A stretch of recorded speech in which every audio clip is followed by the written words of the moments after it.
हाँ जी, सभी को नमस्कार, सभी को राधे राधे। हमारे YouTube चैनल पर आपका हार्दिक स्वागत है। ठीक है, मैं सुदामा फौजदार आज रीट के साथ रीट के क्या करेंगे, अपन रीट पर करेंगे चर्चा। तो आपके साथ जुड़ने वाले हमारे पंकज सर। तो अपन क्या करेंगे, रीट पर चर्चा। किस पर? रीट 2021 के मेन एग्जाम पर। ठीक है, किस पर? मेंस पर। तो इसमें पहले हम पिछले पेपर पर क्या कर लेते हैं, कुछ चर्चा कर लेते हैं। किस पर? सामान्यकरण, यानी नॉर्मलाइजेशन होगा या नहीं होगा। तो नॉर्मलाइजेशन होगा या नहीं होगा, पहले तो इस पर चर्चा करेंगे। ठीक है, फिर करेंगे हम सिलेबस पर चर्चा, पाठ्यक्रम पर चर्चा, और इसके बारे में हम क्या देंगे, आपको संपूर्ण जानकारी देंगे। क्या देंगे? संपूर्ण जानकारी। तो आइए पंकज सर से मिलाते हैं आपको।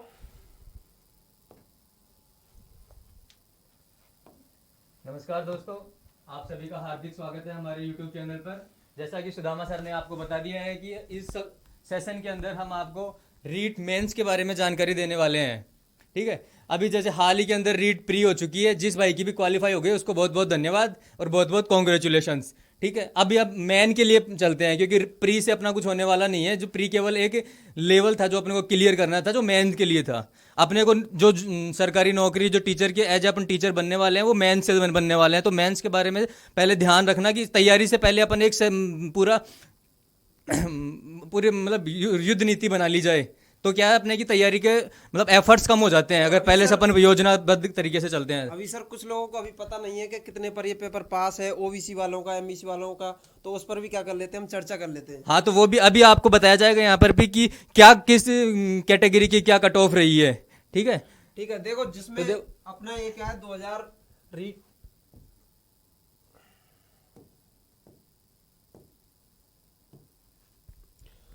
अब ये रीट 2022 के लिए न्यूनतम उत्तीर्णांक, मतलब कितने अंक अपन को चाहिए पास होने के लिए।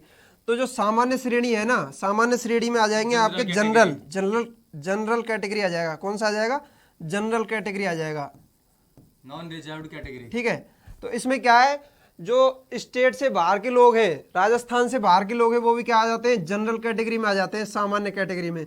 तो उनके लिए भैया 60%, या फिर टीएसपी का हो, नॉन टीएसपी का हो, राजस्थान से बाहर का हो, अदर स्टेट का होता है उसको अपन तो जनरल के अंदर ही उसके लिए consider हमें किया जाता सिर्फ है। 60% अंक लाने होंगे, यानी 90 अंक लाने होंगे। कितने अंक लाने होंगे? 90 अंक।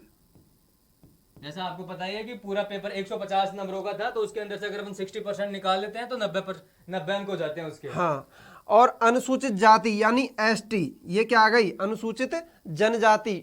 टीएसपी क्षेत्र के लिए तो चाहिए 36% अंक। 36% यानी 54 अंक हो जाएंगे। कितने अंक हो जाएंगे अपने? 54 अंक हो जाएंगे। और नॉन टीएसपी के लिए हो जाएंगे 55%। कितने? 55%। और 55% में आ जाते हैं आपके 82.5 नंबर। तो इसमें 0.5 का कोई क्या है, दायरा नहीं होता, इसलिए अपन को 83 अंक चाहिए। कितने अंक चाहिए? 83 अंक। ठीक है, अब देखते हैं अनुसूचित जाति, एससी कैटेगरी। अन्य पिछड़ा वर्ग क्या हो जाएगा? अन्य पिछड़ा वर्ग ओबीसी। अति पिछड़ा वर्ग यानी एमबीसी। और वो आर्थिक रूप से कमजोर यानी ईडब्ल्यूएस। तो इसके लिए हम अलग से क्या है, एक परफॉर्मा बना देते हैं। ओबीसी हो गया, एमबीसी हो गया, ठीक है, और क्या हो गया, ईडब्ल्यूएस, जो आर्थिक पिछड़ा वर्ग है। इसमें सबके लिए कितने चाहिए? इसमें चाहे टीएसपी का हो चाहे नॉन टीएसपी का हो, सबके लिए अपन के लिए इसको क्या चाहिए, इनको 83 अंक चाहिए। वैसे तो 55% इसका क्या रखा है, दायरा रखा है। तो 55% का मतलब हो जाता है 82.5। ठीक है, लेकिन अपन को कितने नंबर लाने हैं? 83 अंक लाने हैं। और अब आगे देखते हैं, समस्त श्रेणी की विधवा एवं परित्यागता महिलाएं, भूतपूर्व सैनिक। तो समस्त यानी विधवा आ जाएंगी इसमें, विधवा, तलाकशुदा, और कौन आ जाएंगे इसमें? भूतपूर्व सैनिक। जो सैनिक नेवी, एयरफोर्स या फिर मतलब आर्मी से क्या है, रिटायर्ड हैं। तो ये क्या है, भूतपूर्व सैनिक, जिसके लिए एक कोटा बना हुआ है, वो भी किस में आ जाएंगे? इस श्रेणी में ही आ जाएंगे, भूतपूर्व सैनिक।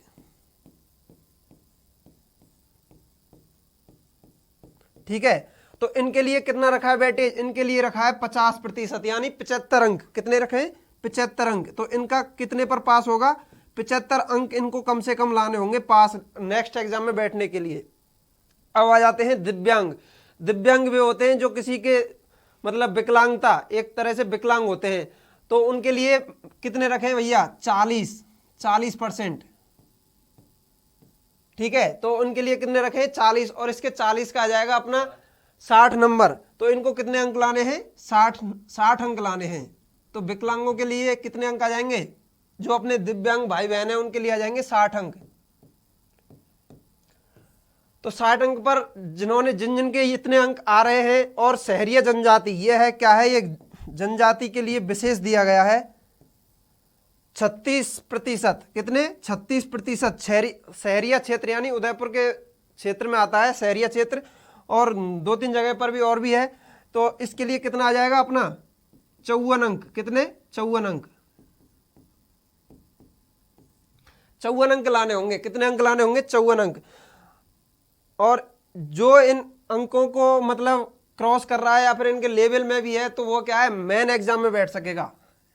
जो मेंस लगेगा ना आपका, भी अभी डेट नहीं आई है, सिलेबस भी उचित तरीके से नहीं आया है, एक प्रारूप दिया है सरकार ने और बोर्ड ने, तो उसके आधार पर क्या है, ये भर्ती प्रक्रिया होगी। और मेंस में जो ही बैठेगा, जो इन मार्क्स मतलब जितने इतने मार्क्स आ रहे हैं ना कम से कम, तो ये क्या है? इतने मार्क्स लाने वाला ही मेन एग्जाम में बैठ पाएगा।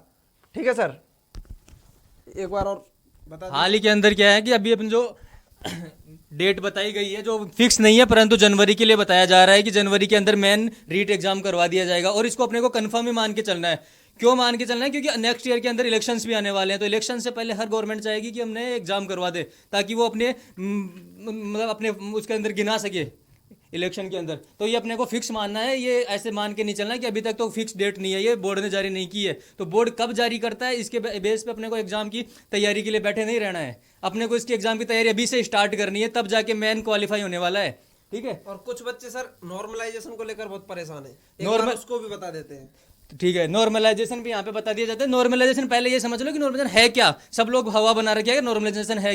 तो नॉर्मलाइजेशन ये है कि जैसे अलग अलग पारी के अंदर जो कोई पेपर होता है ना किसी एग्जाम का, तो हर पेपर का लेवल अलग अलग होता है। किसी पे कोई पेपर ज़्यादा हार्ड हो जाता है, कोई पेपर ईजी रह जाता है। तो उन दोनों उनको आपस में मतलब नॉर्मलाइज करने के लिए, मतलब कि इक्वल लाने के लिए कुछ अंकों को पहले वाले जो हार्ड पेपर होता है उनको रिलैक्सेशन दिया जाता है उस बेस के ऊपर, एक हार्डनेस के बेस के ऊपर। उसे बोलते हैं पर नॉर्मलाइजेशन। जैसा आपको पता है रीट का पेपर 4 पारियों के अंदर हुआ है अभी अपने को 22 और 23 जुलाई को।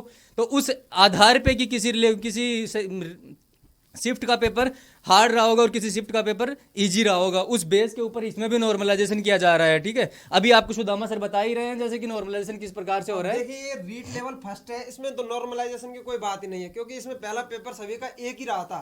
तो इसमें क्या है, शिफ्ट में इस फर्स्ट शिफ्ट में क्या नहीं होगा? ये नॉर्मलाइजेशन नहीं होगा। जो BSTC से जो कैंडिडेट थे उनके जो फर्स्ट लेवल था उसके अंदर शिफ्ट 1 में केवल एक ही शिफ्ट में पेपर हुआ है। तो आपको बताया कि जैसे अलग अलग शिफ्ट में पेपर होता है तब जाके नॉर्मलाइजेशन होता है। एक शिफ्ट में तो कोई मतलब ही नहीं है, क्योंकि सबका पेपर सेम है। तो फर्स्ट शिफ्ट में कोई नॉर्मलाइजेशन नहीं है। और जो बीएड वाले कैंडिडेट्स हैं जिन्होंने प्री एग्जाम दिया है, जो 3 शिफ्ट में हुआ था, 23 और 24 को 2 शिफ्ट में, ठीक है, उनके लिए नॉर्मलाइजेशन यहाँ पे किया जा रहा है।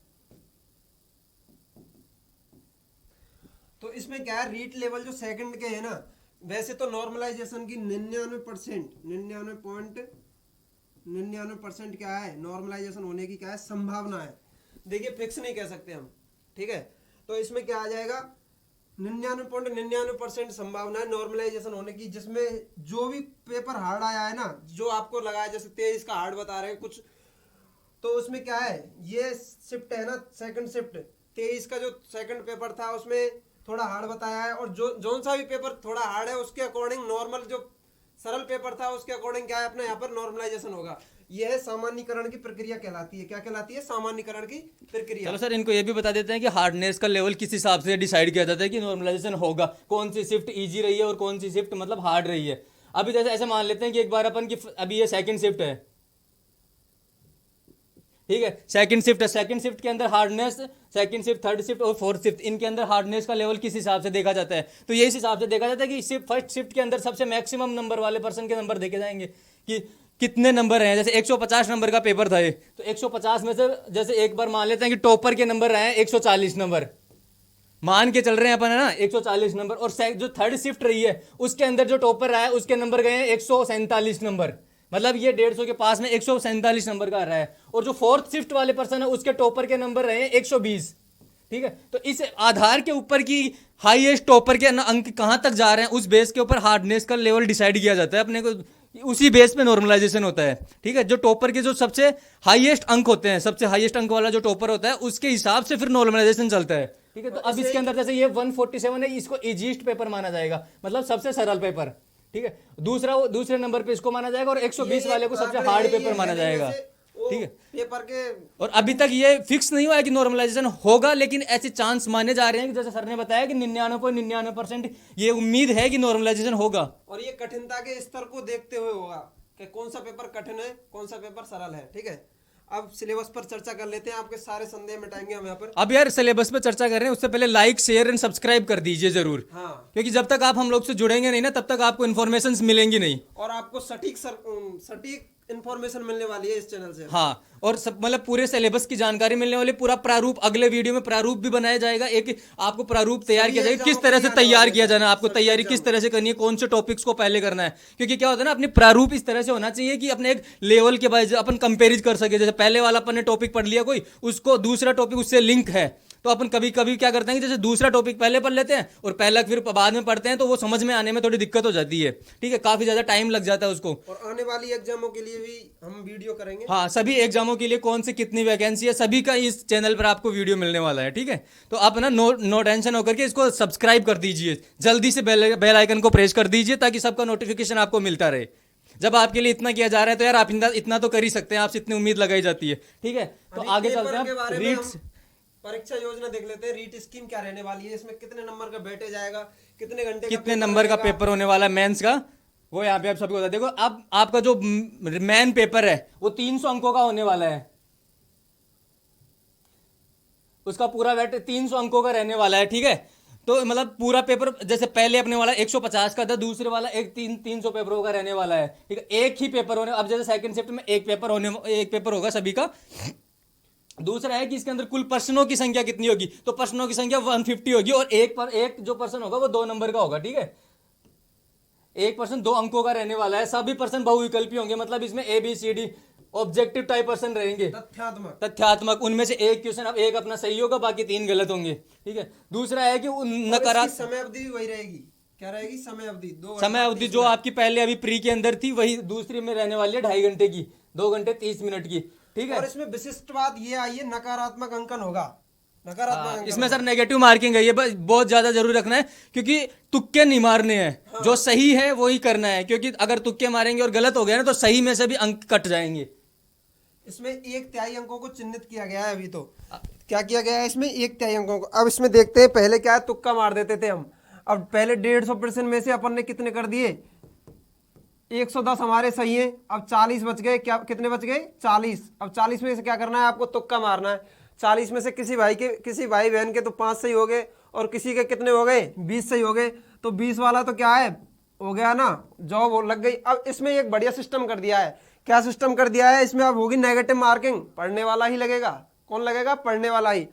तो इसमें उत्तर के मूल्यांकन में नकारात्मक अंकन होगा। प्रत्येक गलत उत्तर के लिए विशिष्ट प्रश्न के विहित अंकों का 1/3 काटा जाएगा। मतलब जो आप गलत कर रहे हैं ना वो तो काटा ही जाएगा, लेकिन उस जैसे आपने 1% है ना, वो 1/3 यानी 3 पर 1% काट दिया जाएगा। 3% गलत है ना आपके, तो उसमें से 1% और काट लिया जाएगा। यहाँ पे बताया ना 1% 2 अंकों का होने वाला है। अगर आपने गलत कर दिया तो 2 + 2/3 मतलब 1/3, 1% जितने अंकों का है उसका तीसरा भाग काटा जाएगा।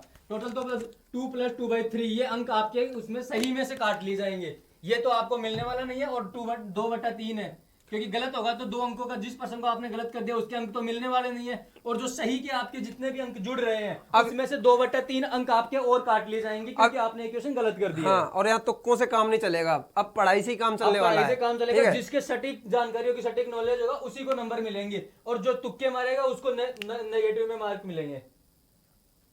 स्पष्टीकरण, गलत उत्तर से अशुद्ध उत्तर या एक से अधिक उत्तर अभिप्रेत हैं। प्रश्न पत्र का पाठ्यक्रम विवरण एवं विस्तार अब हम यहाँ पर आपको बताएंगे।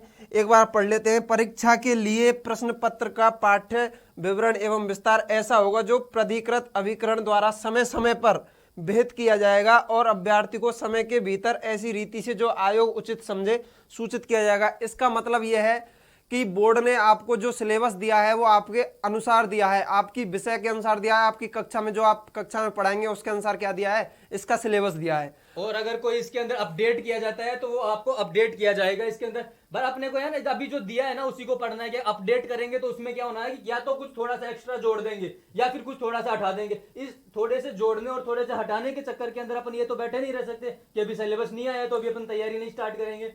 तो अभी से अपने को स्टडी तैयार कर देनी है। और जो पहले का प्रारूप है इसका, अभी हाल ही में इसने एक अस्थायी तौर पे प्रारूप डाल भी दिया है सिलेबस का, तो वो अपन अभी इसमें डिस्कस करने और वाले हैं।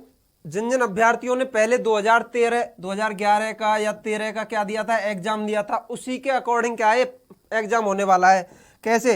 तो पहले 200 अंक का था। कितने का? 200 अंक का था। और सब्जेक्ट वाइज था। पहले आपको पता ही है 2011 में, 2011 और 13 में क्या है, पहले तो लगा था आरटेट। क्या लगा था? आरटेट। और इसी आधार पर अब क्या कर दिया है इन लोगों ने, रीट कर दिया है। क्या कर दिया है? रीट। तो उसी आधार पर ये परीक्षा होने वाली है। पहले 200 नंबर का था और अब कितने नंबर का हो गया है? 300 नंबर का हो गया है। कितने नंबर का? 300 नंबर का। तो इसमें अब देख लेते हैं हम, पहले फर्स्ट लेवल का सिलेबस देख लेते हैं। ये है लेवल प्रथम का सिलेबस। किसका? लेवल प्रथम का। अध्यापक लेवल प्रथम जिन्होंने क्या कर रखा है, जिन्होंने कर रखा है BSTC कर रखा है या फिर DLED कर रखा है किसी भी संस्था से, क्या है BSTC। इसको क्या है सभी जगह अलग अलग बोलते हैं। जैसे उत्तर प्रदेश में BTC बोल देते हैं।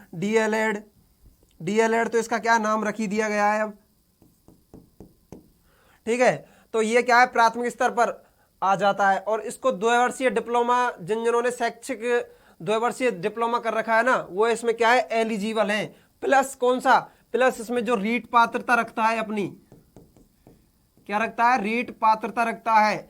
हमने बताई थी पिछले उसमें स्लिप में बताई थी कि कट ऑफ में कौन कौन से नंबर रहने वाले हैं, तो वो क्या है, वही इसमें क्या है पात्र होंगे। अब सिलेबस देख लेते हैं। राजस्थान का सामान्य ज्ञान, शैक्षिक परिदृश्य, निःशुल्क एवं नहीं, ये पहले ये नंबर पर ये आ जाएगा। राजस्थान का भौगोलिक विस्तार, ऐतिहासिक सांस्कृतिक ज्ञान। और ये 90 नंबर का नहीं, अब ये क्या है 100 नंबर का कर दिया गया है। कितने नंबर का? 100 अंक का। और इसमें क्या जोड़ दिया गया है, देखें, इसमें जोड़ दिया गया है भाषा। क्या? भाषा एवं बोली। मतलब इसमें राजस्थानी भाषा का क्या रहेगा, योगदान रहेगा। कितने नंबर का? 10 अंक का, यानी 5% रहेंगे आपके राजस्थानी भाषा से। राजस्थानी क्या आ जाएगी? भाषा आ जाएगी। भाषा एवं बोली मतलब साहित्य वगैरह क्या है इसमें आ जाएंगे। और इसका क्या वेटेज घटा दिया गया है, क्या कर दिया है, इसका वेटेज घटा दिया गया है। ये कर दिया गया आपका 80 अंक का। कितने अंक का? 80 अंक का। वही बात है राजस्थान। अब नेक्स्ट देख लेते हैं इसमें भौगोलिक, इसमें भूगोल आएगा। राजस्थान के इतिहास एवं संस्कृति से जुड़े क्या है प्रश्न आएंगे, बहुत ही विस्तारित वो है पार्ट। इसमें आप कोई भी गाइड ले सकते हैं। जैसे हिंदी ग्रंथ अकादमी की पुस्तकें आती हैं, वो क्या है सबसे ऑथेंटिक पुस्तक है जिन पर ISBN नंबर लिखा होता है, वो है कोई सी गाइड आप खरीद सकते हैं। और इसमें आ जाएगा नंबर 2 पर राजस्थान का सामान्य ज्ञान, शैक्षिक परिदृश्य से निःशुल्क एवं अनिवार्य बाल शिक्षा का अधिकार, RT आ जाएगा इसमें। और इसमें करंट GK आ जाएगी। क्या आ जाएगी इसमें? Current GK। प्लस इसमें क्या आ जाएंगे? RT से संबंधित क्वेश्चन आ जाएंगे, ठीक है। इसमें प्रश्नों का वेटेज उसी आधार पर होगा जब सिलेबस पूर्ण आ जाएगा। वैसे इसमें RT के मुख्यतः 5 या 10 के बीच में क्या रहेंगे क्वेश्चन रहेंगे, और करंट GK के रहेंगे 10 या मॉडिफाई करंट GK आएगी जो अपने क्या है वर्तमान में चल रही है। तो अभी तक पेपर से 2-3 महीने पहले ही स्टार्ट करना करंट GK, तो अभी एग्जाम डेट आई नहीं है। और इसमें राजस्थान के सामान्य ज्ञान में आपकी राजनीतिक चर्चाएं भी आ सकती हैं, कुछ भी, मतलब अभी सिलेबस पूर्ण रूप से क्या है सेट नहीं हुआ है। अब सेकंड में आ जाएंगे अपनी विद्यालय विषय। तो कक्षा 5 तक आप, अब बहुत लोग ये सोच रहे हैं इसमें संस्कृत नहीं जोड़ा सर, क्या नहीं जोड़ा? संस्कृत। तो आपको पता है कक्षा लेवल 1 में संस्कृत भाषा नहीं रहती। क्या नहीं रहती? संस्कृत भाषा। इसलिए इसमें कौन सी भाषा आ गई है? सिर्फ हिंदी, अंग्रेजी, गणित, सामाजिक विज्ञान और क्या है सामाजिक अध्ययन। तो इसमें क्या है नॉर्मल विषय आई हैं जो कक्षा 8वीं तक का क्या आएगा इसमें लेवल, यह लेवल भी यहाँ पर बदल दिया गया है, ये माध्यमिक, यह उच्च प्राथमिक स्तर का कर दिया गया है किसमें, लेवल फर्स्ट में। तो हिंदी आ जाएगी अपनी 5 प्रश्न आएंगे, कितने, 5 प्रश्न। तो इसमें 5 प्रश्न सारे विषय क्या आ जाएंगे इसमें, वैसे सब्जेक्ट, विद्यालय विषय और शैक्षिक रीति के कुल कितने प्रश्न आएंगे, 9 प्रश्न आएंगे, ठीक है, कितने कितने, तो इनको कुल मिला के कितने आ जाएंगे, 9 प्रश्न। किस विषय, कितनी विषय है अपनी, 5 विषय। तो 9 पंजे 45 प्रश्न किससे आएंगे, अपनी विषय से आएंगे, किससे आएंगे, अपनी विषय से। और शैक्षिक मनोविज्ञान, शैक्षिक मनोविज्ञान में कोई अभी आपके सामने टॉपिक नहीं दिए गए, यहाँ पर पूरी ही मनोविज्ञान आपको पढ़नी है, ठीक है। मनोविज्ञान के आ जाएंगे अपने 10 प्रश्न आ जाएंगे, कितने प्रश्न आ जाएंगे, 10 प्रश्न। और इसमें आपको पता है इसमें 50 प्रश्न इसमें आएंगे, 40 प्रश्न इसमें आ जाएंगे। और सूचना तकनीकी यानी विज्ञान और कंप्यूटर का क्या है, ये मिक्स भाग है। सूचना तकनीकी में अपने कंप्यूटर का भी ज्ञान आएगा और कंप्यूटर साइंस का भी ज्ञान आएगा। और इसमें आ जाएंगे आपके 5 प्रश्न, कितने, 5 प्रश्न। तो अपना यहाँ पर क्या है, 300 अंक का पेपर पूरा प्रश्न तैयार हो जाएगा, ठीक है। और सर कोई जानकारी इसमें? सर इनको बता दें कि सबसे ज्यादा जो बड़ा पार्ट है इसके अंदर वो है राजस्थान भौगोलिक एवं ऐतिहासिक एवं सांस्कृतिक ज्ञान, क्योंकि ये 100 नंबर का पेपर है, ठीक है। दूसरा है ये 80 नंबर का अपना पार्ट, ये भी इससे ही जुड़ा भाग है। ये राजस्थान का सामान्य ज्ञान, शैक्षणिक, ये दोनों अगर राजस्थान और राजस्थान की अपन बात कर लेना करंट और उसकी, तो 180 नंबर का पेपर यहीं पे हो रहा है अपना, बिल्कुल सर, ठीक है। अभी इसके अंदर सब्जेक्ट और इनके अंदर अलग है ये, बाकी ये इस केवल राजस्थान की बात करें तो ये 180 नंबर का पेपर हो रहा है, ये बाकी का तो केवल 120 का बचा है, ठीक है। तो ज्यादा फोकस अपने को इसके ऊपर करना है, करना अपने को ये भी है, बाकी के पार्ट्स भी सारे कंप्लीट करने हैं। क्यों? क्योंकि यहाँ पे नेगेटिव मार्किंग है। अगर इनके 180 से कट ऑफ, 180 पे तो लगता नहीं है कि हो जाएगा, 120 के अंदर से जो स्कोर कर जाएगा, जिसका सब्जेक्ट नॉलेज अच्छा होगा, साथ में राजस्थान के साथ है जिसका सब्जेक्ट नॉलेज अच्छा होगा, उसी के सिलेक्शन के चांस होंगे यहाँ पे, ठीक है। दूसरा यह है कि अब अभी जैसे सर ने बताया कि इसमें सर संस्कृत नहीं जोड़ेगी, संस्कृत इसलिए नहीं जोड़ी क्योंकि ये 1 से 5 का क्लास तक का ही पैटर्न है। 1 से 5 के अंदर संस्कृत नहीं होती है, संस्कृत 6th क्लास से स्टार्ट हो जाती है, सॉरी 8वीं क्लास से स्टार्ट, 6 से स्टार्ट, हाँ छठी से संस्कृत स्टार्ट हो जाती है, ठीक है। इसलिए इसके अंदर संस्कृत जोड़ी नहीं गया। संस्कृत अगले वाले पार्ट में लेवल 2 के अंदर आएगी। तो ये था अपना लेवल फर्स्ट का, एक कक्षा 1 से लेकर 5 तक का, ठीक है, समझ रहे हो ना बढ़िया तरीके से। नेक्स्ट सिलेबस आ जाएगा अपना, नेक्स्ट सिलेबस आ जाएगा अपना लेवल 2। जो बीएड वाले मेरे दोस्त हैं उनके लिए, वो पहले वाला अपना था बीएसटीसी। अब इसमें एक कंफ्यूजन चल रहा है, क्या कंफ्यूजन चल रहा है इसमें, इसमें बीएसटीसी प्लस जिन्होंने बीए कर रखा है ना, तो वो क्या है, वो भी इसमें एलिजिबल होंगे इसमें, ठीक है। बीएसटीसी मतलब 2 वर्षीय डिप्लोमा प्लस 2 वर्षीय डिप्लोमा प्लस और क्या है इसमें 3 साल का जो आपने ग्रेजुएशन कोर्स कर रखा है, 3 वर्ष का ग्रेजुएशन कोर्स कर रखा है, वो भी क्या है इसमें भर सकते हैं, क्योंकि पिछली भर्ती में 2011 और 13 में उनको भी शामिल किया गया था। तो इसमें बीएसटीसी वालों के पास, जिनके पास ग्रेजुएशन यानी बीए है, बीएससी है, बीकॉम है, वो भी क्या है इसमें अप्लाई कर सकते हैं। तो वो क्या दोनों पेपरों को दे सकते हैं, लेवल फर्स्ट भी दे सकते हैं और लेवल सेकंड भी दे सकते हैं, ठीक है। अब इसमें सिलेबस देख लेते हैं, वही आ जाएगा राजस्थान का भौगोलिक ऐतिहासिक सांस्कृतिक, वही आ गया। और ये भी कितने नंबर का कर दिया है, यह भी इसमें राजस्थानी जो भाषा जोड़ दी गई है, यह 80 का कर दिया गया है। और नीचे वाला पार्ट क्या है, घटा दिया गया है, और ये कितने का कर दिया गया है, 50 अंक का, ठीक है। ये 80 का कर दिया है, प्लस इसमें क्या है, राजस्थानी क्या जोड़ दी गई है, भाषा जोड़ दी गई है। संबंधित विद्यालय विषय ज्ञान, इसमें क्या आ जाएगा सर, इसमें आ जाएगा जैसे विज्ञान और गणित के छात्र हैं ना, उनके लिए एक पेपर होगा, विज्ञान और गणित वालों के लिए क्या होगा, एक पेपर होगा। हिंदी वालों के लिए अलग होगा, संस्कृत वालों के लिए। इसमें विद्यालय भाषा यानी 6 से 8 तक क्या है, हर सब्जेक्ट के अलग अलग क्या होते हैं, शिक्षक होते हैं। तो उन शिक्षकों के लिए क्या है, अपने विषय का ज्ञान रखना जरूरी है, और बिल्कुल सही बात है, ज्ञान होना भी चाहिए। तो इसमें संस्कृत 5 भाषा बनेंगी इसमें, और सामाजिक,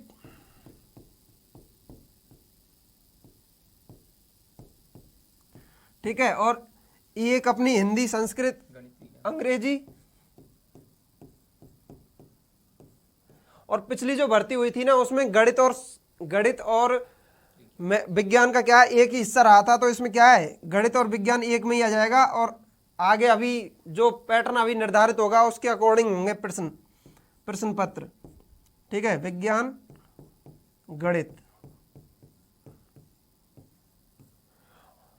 और इसमें जो आपके लिए 6 से, वैसे ये माध्यमिक उच्च माध्यमिक स्तर नहीं है, माध्यमिक स्तर तक ही है। 6 से 10 तक का जो सिलेबस है ना, उसी के अकॉर्डिंग क्या आने वाला है, पेपर आने वाला है। ठीक है, तो उसी के अकॉर्डिंग क्या है, पेपर आएगा। जैसे अपनी हिंदी विषय, तो हिंदी विषय से संबंधित प्रश्न, उसमें क्या है, भाषा भी आ सकती है और ग्रामर भी आएगी।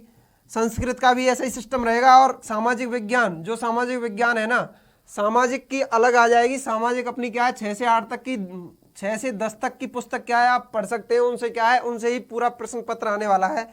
ऐसे ही अंग्रेजी का क्या रहेगा, स्तर रहेगा। और विज्ञान गणित की तो आपको सर बता ही देंगे। इसमें क्या है, संबंधित विषय ज्ञान। विज्ञान और गणित के अंदर भी सर वही 1 से 10 तक का ही सिलेबस रहने वाला है। गणित का जो भी है 6 से लेकर के 10 तक का, 6 से लेकर के 10 तक के जिसके कंसेप्ट विज्ञान के अंदर कंफर्म होंगे, वो उनका गणित का पेपर बहुत बढ़िया होने वाला है। ठीक है, साथ में ही विज्ञान का भी वही सिस्टम है कि विज्ञान के अंदर भी 6 से 10 में ही रहने वाला है, ज्यादा ऊपर जाने वाला नहीं है। इसी को अपन अच्छे से करना है अपने को, विज्ञान एवं गणित के अंदर 6 से 10 वाले पोर्शन को। ठीक है, बाकी पूरा पेपर अगर देखें ना, तो पूरा पेपर 6 से 10 के अंदर ही आ रहा है। 6 से 10 के अंदर से ही उसी को अपन अच्छे से अंदर तक उसको पूरे सिलेबस को पढ़ना है। ठीक है, उसी के अंदर से अपना रीट लेवल 2 का ये सेकंड शिफ्ट का सेकंड लेवल का पेपर आने वाला है। ठीक है, तो ये मेंस का था। दूसरा आपने बताया सर ने शैक्षणिक रीति विज्ञान, मतलब ये सब्जेक्ट की जो साइकोलॉजी के जो क्वेश्चन होंगे, शिक्षण विधियों के, वो इसमें आने वाले हैं अपने। ठीक है, वो इसके अंदर से आने वाले हैं। दूसरा है शैक्षणिक मनोविज्ञान, ये मतलब साइकोलॉजी का खुद का पोर्शन है, जो कि ये 20 नंबर का रहने वाला है अपने, ये 20 नंबर का रहने वाला है। ठीक है, 10-10 क्वेश्चन आएंगे, 10-10 क्वेश्चन दोनों की, क्योंकि एक क्वेश्चन 2 नंबर का है, तो 10-10 क्वेश्चन सबके होने वाले हैं। यहाँ पे है सूचना तकनीकी। सूचना तकनीकी के अंदर क्या है, IT इंफॉर्मेशन टेक्नोलॉजी के अंदर। इंफॉर्मेशन टेक्नोलॉजी में यार ये रहने वाला है कि इसमें कंप्यूटर और जो भी लेटेस्ट थोड़ी बहुत जो मतलब अभी ना जो भी रिसर्च वगैरह हो रही है, जैसे कुछ हो सकता है कि इसरो वगैरह से जो भी सैटेलाइट वगैरह लॉन्च किए जा रहे हैं, कौन सा सैटेलाइट मतलब सूचना तकनीकी के लिए, जैसे मोबाइलों से, फोन से रिलेटेड, नेटवर्क से रिलेटेड कौन सा है, इसके बारे में थोड़ा बहुत अपने को ज्ञान रखना है। ठीक है, ये इसके अंदर रिलेटेड इसमें पूछा जा सकता है। ये अपने इसके 5 क्वेश्चन होने वाले हैं, मतलब ये 10 नंबर का वेटेज ये सूचना तकनीकी IT भी रखता है। ठीक है, ये आपको सर ने बता ही दिया कि विषय ये सब माध्यमिक स्तर से पेपर बनने वाला है इसका। ठीक है, तो अच्छे से बढ़िया तरीके से तैयारी करनी है ना। और यहाँ पर आपको क्या है, पूरा सिलेबस संपूर्ण करा दिया गया है। आपके एक एक प्रश्न का उत्तर दे दिया गया है और आपके मन में कोई भी शंका नहीं रही होगी, मेरा मानना तो यही है। और आप कमेंट करके बता सकते हैं। हमारे इस चैनल पे जो नीचे डिस्क्रिप्शन दिया गया है उसमें लिंक भी है, आप उनको देखकर अगली क्लास भी ले सकते हैं। और इसमें क्या है, आप कमेंट करके बताइए कि इसमें आपके लिए कौन सी बात अगर जैसे अनुचित लगी हो वो भी बताएं, और उचित लगी है अपना क्या है वो दें एक। अगर आप लोगों का रेस्पॉन्स हमको अच्छा मिलता है ना, तो आगे कंटिन्यू क्लासेस भी हो सकती है कि सिलेबस स्टार्ट किया जाए। लेकिन इसके लिए आपको हमें मोटिवेट करना पड़ेगा कि सर आप क्लासेस भी हमारे रेगुलर करो, हम आपके साथ जुड़े हुए हैं। और एक बार ये जरूर बताएं, इन्फॉर्मेशन रीड के बारे में लाइव इन्फॉर्मेशन जो दी गई है जो आपके लिए, ये कैसी लगी, एक बार कमेंट करके जरूर बताएं। ठीक है, ठीक है, धन्यवाद। बढ़िया रहिए, खेलते रहिए, मस्त रहिए, खुश रहिए। और इसको सब्सक्राइब जरूर करना है चैनल को। ठीक है, वो तो कर ही देंगे सर। ये धन्यवाद सभी को।